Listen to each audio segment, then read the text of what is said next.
Assalamualaikum warahmatullahi wabarakatuh.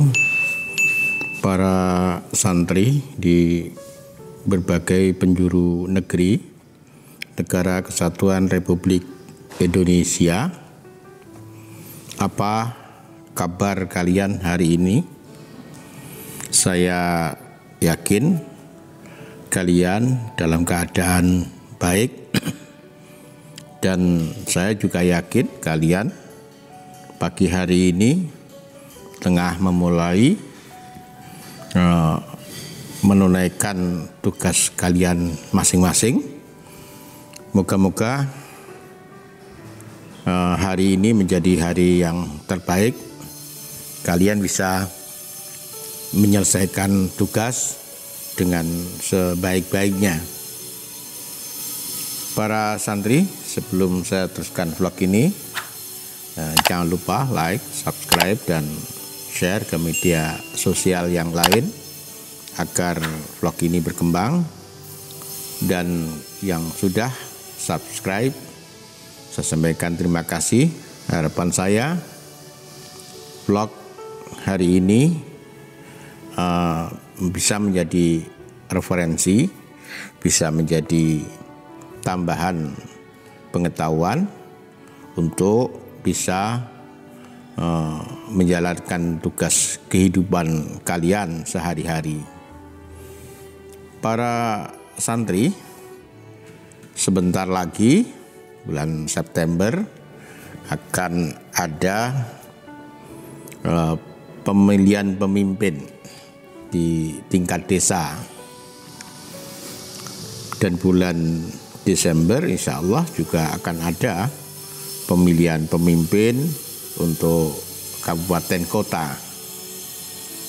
Ini kita ketahui dari gambar-gambar yang mulai muncul di pinggir-pinggir jalan desa, juga gambar-gambar yang muncul di berbagai sudut kota. Calon-calon pemimpin mulai mencoba menawarkan dirinya, memperkenalkan dirinya. Barangkali masyarakat memiliki apresiasi terhadap mereka. Para santri, sebenarnya kita semua ini adalah pemimpin. Allah sendiri yang menugaskan kepada kita sekali kehidupan ini harus menjadi seorang pemimpin. Apapun profesi yang Allah berikan kepada kita, yang penting bagaimana kita bisa menjalankan profesi itu sebaik-baiknya, sehingga dikatakan oleh Rasulullah SAW, seorang pembantu sekalipun juga pemimpin di dalam rumah tuannya, dan dia juga harus bertanggung jawab terhadap keberhasilan tugasnya di rumah tuannya. Ini menunjukkan bahwa berbagai status sosial yang disandang oleh manusia, bermacam pekerjaan yang dilakukan oleh manusia bukan menunjukkan tinggi rendah martabat seseorang, tapi tinggi rendah derajat seseorang di sisi Allah akan diukur seberapa jauh dia bisa melaksanakan kepemimpinan dalam profesi yang disandangnya. Oleh karena itu, besok di akhirat bisa saja seorang bupati itu kalah tinggi kedudukannya dengan seorang ketua RT, atau seorang camat kalah dengan ketua RW kedudukannya di akhirat kelak. Karena barangkali camat atau bupati tidak bisa menunaikan amanah, sedangkan RT atau RW justru dengan sungguh-sungguh menjaga dan menunaikan amanah itu. Para santri, kesuksesan seorang pemimpin itu sangat penting karena seorang pemimpinlah yang akan memperdayakan masyarakat, yang akan mengkoordinasikan seluruh potensi yang ada di masyarakat itu untuk mencapai tujuan bersama. Dalam sejarah ada pemimpin yang sukses, bisa menuntun masyarakatnya, bisa menuntun dan mengantarkan negaranya menjadi negara yang makmur, berkeadilan, dan tercatat di dalam tinta emas sejarah. Tapi juga tidak kurang pemimpin yang tidak amanah, justru ia sangat berlaku kejam, sangat berlaku tidak adil, sehingga masyarakatnya harus menerima dari kekejaman seorang penguasa. Dan ini banyak di dalam sejarah tertulis sebagai dengan tinta hitam tentang kekejaman seorang pemimpin.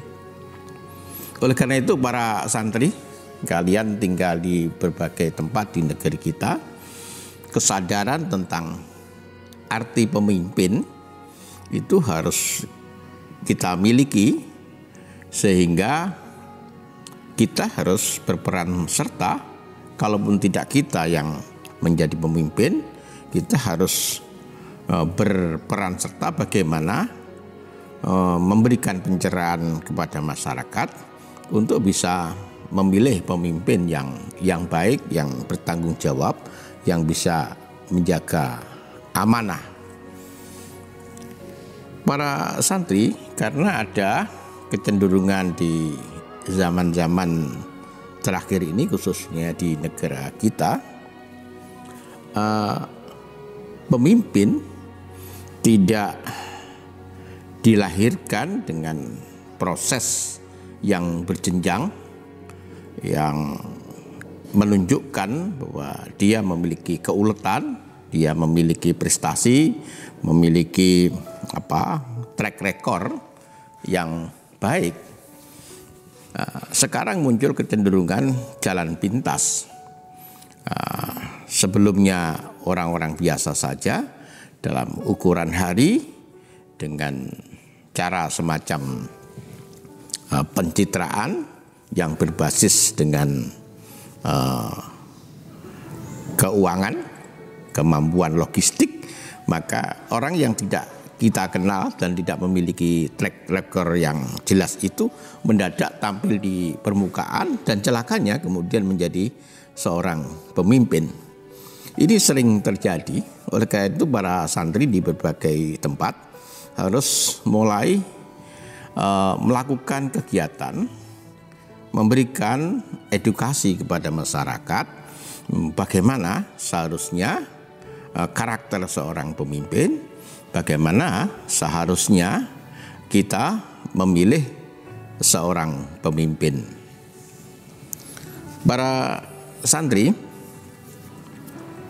pemimpin yang menjadi teladan, menjadi uswah, dan mendapatkan sertifikasi dari Allah Subhanahu wa Ta'ala, yang harus menjadi rujukan kita semua adalah Gusti Kanjeng Nabi Muhammad Sallallahu Alaihi Wasallam. Di dalam banyak kitab,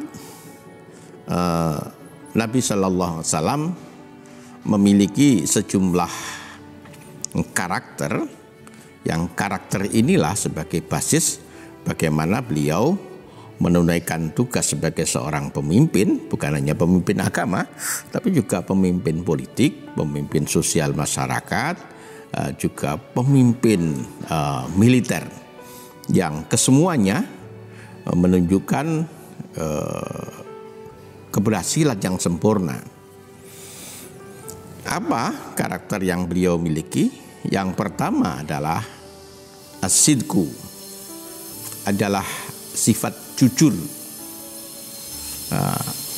Ini dimiliki Nabi menjadi investasi sosial semenjak beliau kecil, sehingga apapun yang dikatakan oleh Nabi, apapun yang dikabarkan oleh Nabi, tidak ada satupun yang meragukannya.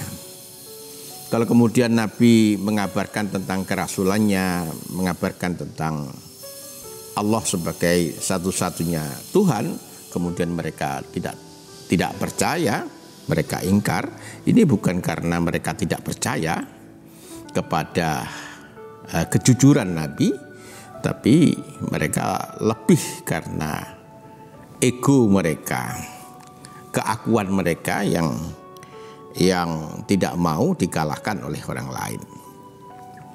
Jadi sifat jujur ini tidak bisa mendadak muncul.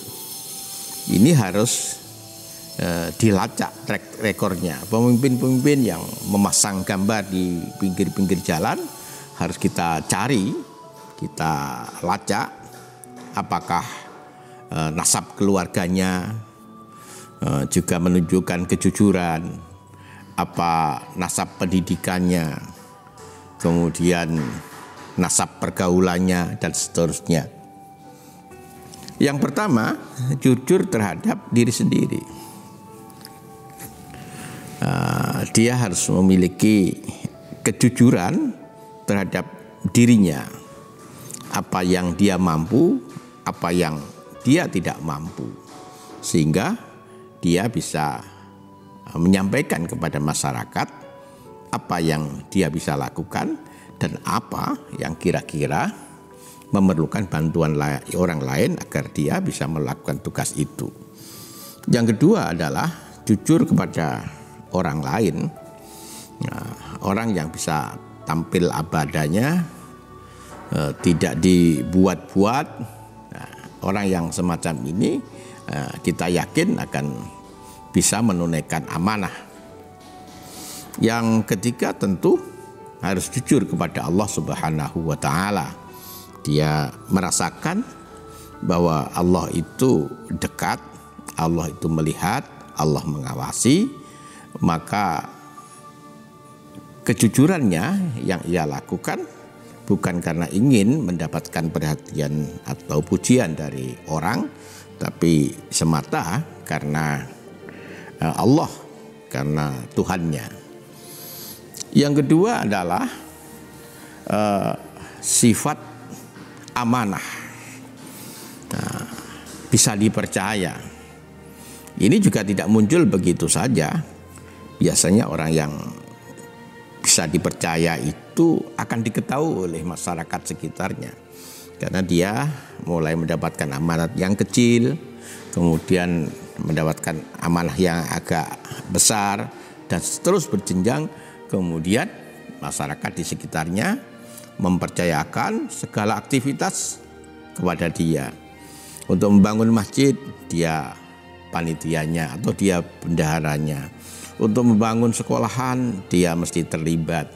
Untuk membangun musola, dia juga demikian. Untuk kegiatan-kegiatan sosial selalu terlibat, karena dia terkenal amanah, memiliki integritas, sehingga masyarakat sekitarnya mempercayakan seluruh aktivitas. Kalau dia yang memegang, itu pasti berhasil. Yang ketiga adalah sifat fatonah, memiliki kecerdasan. Seorang pemimpin memang harus mampu mengambil keputusan cepat di antara beberapa pilihan, dan keputusan itu harus memiliki dampak positif yang lebih luas, dan itu tidak mudah. Pemimpin yang seperti itu harus memiliki kecerdasan intelektual, sehingga dia bisa menginventaris beberapa masalah, kemudian menentukan masalah yang menjadi prioritas dan kemudian masalah yang bisa ditunda dan seterusnya. Yang kedua juga harus memiliki kecerdasan emosional, yang memiliki cukup kesabaran, karena masyarakat tidak sama harapan mereka dan cita-cita mereka, tuntutan mereka terhadap pemimpin juga berbeda-beda. Kadang-kadang juga mereka nyampaikan dengan bahasa yang santun, kadang-kadang juga dengan bahasa yang keras. Maka seorang pemimpin harus memiliki kecerdasan emosional agar bisa bersabar menghadapi masyarakat yang beraneka ragam. Ini yang ditunjukkan oleh Gusti Kanjeng Nabi Muhammad Sallallahu Alaihi Wasallam ketika beliau mulai mendapatkan amanat untuk menyebarkan Islam yang mula-mula tersembunyi, kemudian mulai harus disampaikan dengan terbuka, dan ketika Islam berkembang menjadi luas di mana harta rampasan kekayaan umat Islam sudah mulai banyak. Tentu tantangan ini berbeda-beda, sikap umat juga berbeda-beda. Nabi menghadapi dengan kesabaran yang sempurna sehingga semuanya bisa berjalan dengan sangat baik. Yang terakhir adalah sifat tabligh, menyampaikan, kemampuan untuk berkomunikasi. Banyak pemimpin yang baik memiliki kejujuran, memiliki jiwa amanah, memiliki kecerdasan, tapi lemah dalam komunikasi, sehingga pemimpin ini tidak berhasil menunaikan tugasnya. Oleh karena itu, pemimpin harus memiliki kemampuan untuk berkomunikasi dengan masyarakatnya, tentu biqadri uqulihim, dengan ukuran akal mereka. Apa yang perlu disampaikan, apa yang tidak perlu disampaikan, pemimpin harus mengetahuinya. Tidak semuanya dibuka lebar-lebar di tengah masyarakatnya yang beragam, juga tidak semuanya ditutup rapat-rapat sehingga masyarakat tidak mendapatkan informasi yang jelas dan akurat. Para santri, inilah kira-kira kriteria pemimpin yang kita harapkan dari tingkat yang paling bawah sampai tingkat yang paling atas. Tentu akan sangat sulit mencari orang dengan memenuhi kriteria 4 ini, yaitu sidik, amanah, fatonah, tabligh, ya, sangat sulit. Maka satu yang sangat penting yang akan menjadi kunci yang lain adalah sifat jujur. Pilihlah pemimpin yang jujur. Tentu pemimpin yang jujur ini tidak akan membuat dirinya menjadi berbeda dari sejatinya. Dia akan cukup percaya diri untuk tampil di permukaan apa adanya. Ini tentu menjadi indikator bahwa pemimpin ini adalah memiliki jiwa jujur. Dengan jujur ini kita yakin pemimpin ini akan memunculkan karakter-karakter yang lain, termasuk kecerdasan, termasuk integritas, amanah, termasuk juga komunikasi. Ya, ini vlog kita hari ini. Moga-moga ini menjadi referensi bagi para santri yang sebentar lagi akan menjadi bagian penting untuk mencari pemimpin bagi masyarakat kita. Moga-moga kita mendapatkan pemimpin yang solih, yang jujur, yang amanah, yang fatonah, dan mampu berkomunikasi dengan baik. Akhiran, terima kasih atas perhatiannya. Assalamualaikum warahmatullahi wabarakatuh.